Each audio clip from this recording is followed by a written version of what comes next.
Hi friends, ಎಲ್ಲರೂ ಹೇಗಿದ್ದೀರಾ? ಎಲ್ಲರೂ ಚೆನ್ನಾಗಿದ್ದೀರಾ ಅಂತ ಭಾವಿಸ್ತಾ ಇವತ್ತಿನ ವೀಡಿಯೋನ ಸ್ಟಾರ್ಟ್ ಮಾಡ್ತಾ ಇದ್ದೀನಿ.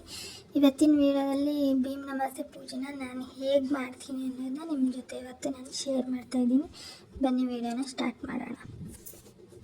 ಮೊದಲಿಗೆ ಪಾತ್ರೆಗಳನ್ನು ತೊಳ್ಕೊಬೇಕು. ತೊಳೆದ್ಬಿಟ್ಟು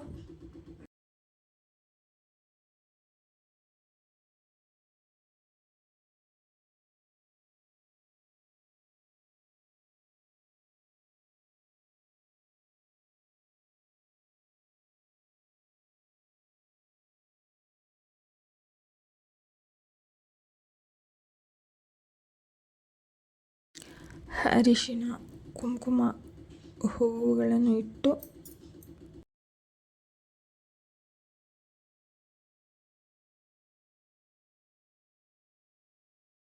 ಅದಾದಮೇಲೆ ಅರಿಶಿನ, ಕುಂಕುಮ, ಹೂವುಗಳಿಂದ ಇದು ಮಾಡಿ ಪೂಜೆ ಮಾಡ್ಕೊಳ್ಳಿ.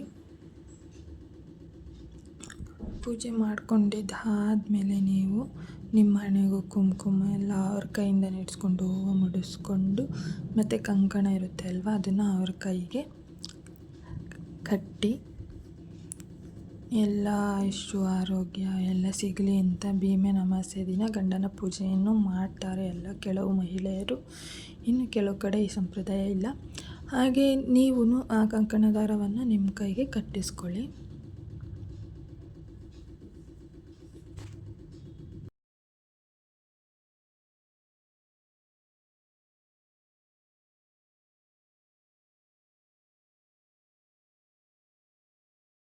ಕಂಕಣ ಕಟ್ಟಿದ ನಂತರ ನೀವು ನಿಮ್ಮ ಗಂಡನ ಕಾಲಿಗೆ ಬಿದ್ದು ಆಶೀರ್ವಾದವನ್ನು ತಗೋಬೇಕಾಗುತ್ತೆ.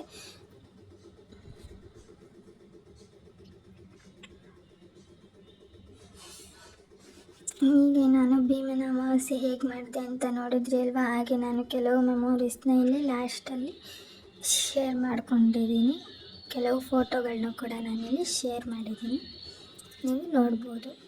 ಯಾರೆಲ್ಲ ನನ್ನ ವೀಡಿಯೋನ ಫಸ್ಟ್ ಟೈಮ್ ನೋಡ್ತಾ ಇದ್ದೀರಾ ಸಬ್ಸ್ಕ್ರೈಬ್ ಮಾಡ್ಕೊಳ್ಳಿ, ಮತ್ತು ಲೈಕ್ ಮಾಡಿ, ಕಮೆಂಟ್ ಮಾಡಿ ಆ್ಯಂಡ್ ಶೇರ್ ಮಾಡಿ. ಹೀಗೆ ನನಗೆ ಪ್ರೋತ್ಸಾಹ ಮಾಡಿ ಇನ್ನೂ ಹೆಚ್ಚಿನ ವೀಡಿಯೋಗಳಿಗಾಗಿ ನನ್ನ ಅಕೌಂಟ್ಗೆ ಬಂದು ನೋಡಿ. Thank you for watching.